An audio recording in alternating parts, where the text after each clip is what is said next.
आपातकाल की घोषणा की है।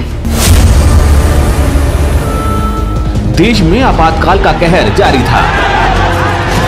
गिरफ्तारियां हो रही थीं, लेकिन सबसे ज्यादा जिस संगठन को तत्कालीन इंदिरा सरकार ने निशाना बनाया वो था राष्ट्रीय स्वयंसेवक संघ।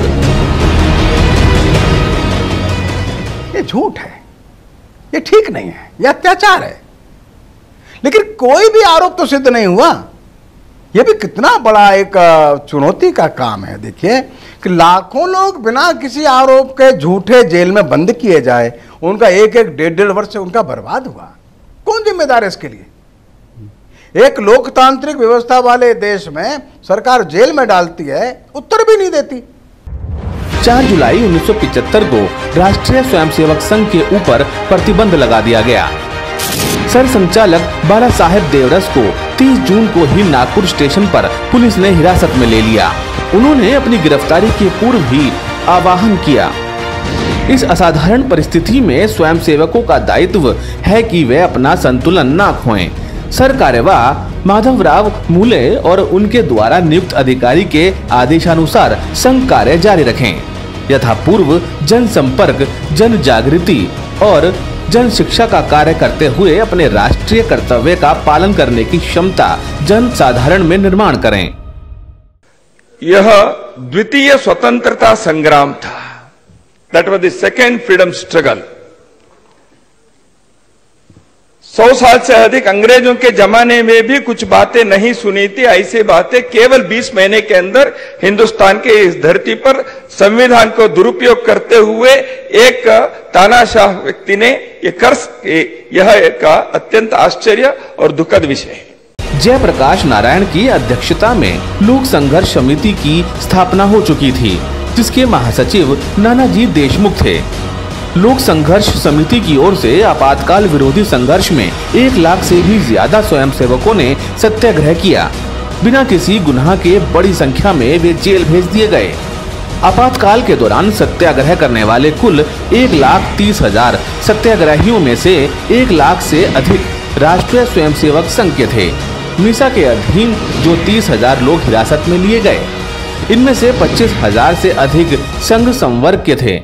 राष्ट्रीय स्वयंसेवक संघ के 100 कार्यकर्ता बंदी गृहों और कुछ बाहर आपातकाल के दौरान बलिदान हो गए।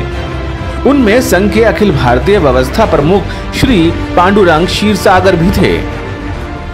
मालूम नहीं था कि जेल से बाहर आएंगे कि नहीं आएंगे। Even if you are killed there is no remedy. इस प्रकार के हिंदुस्तान के अटॉर्नी जनरल कह सकता है देश की सुप्रीम कोर्ट के सामने। ऐसी स्थिति जब थी,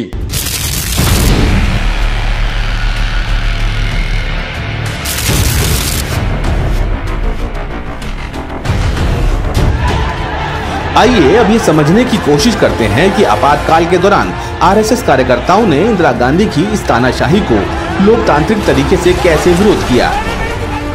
9 अगस्त 1975 को मेरठ नगर में सत्याग्रह किया गया। उसी दिन मुजफ्फरपुर में जगह जगह जोरदार आवाज करने वाले पटाखे फोड़े गए। 15 अगस्त 1975 को लाल किले पर जब प्रधानमंत्री इंदिरा गांधी भाषण देने के लिए माइक की ओर बढ़ी, उसी समय जनता के बीच से 50 सत्याग्रहियों ने नारे लगाए और पर्चे बांटे।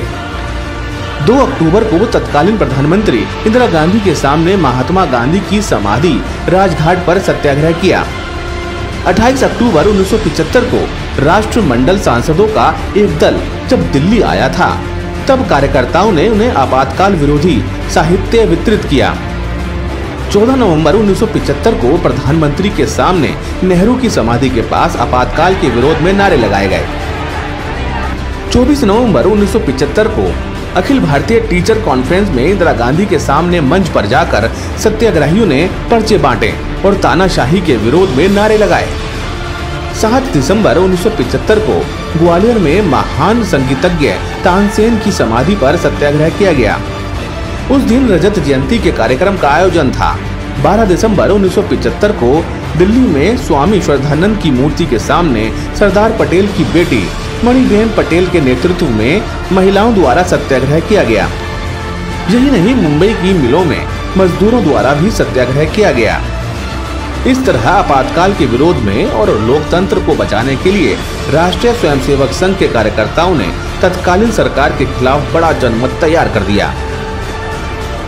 इमरजेंसी के दौरान जब संघ लोकतंत्र को बचाने के लिए आगे आया, तब इंदिरा में भी वो दम नहीं था कि वो दुनिया के सबसे बड़े लोकतंत्र का दम निकाल सके।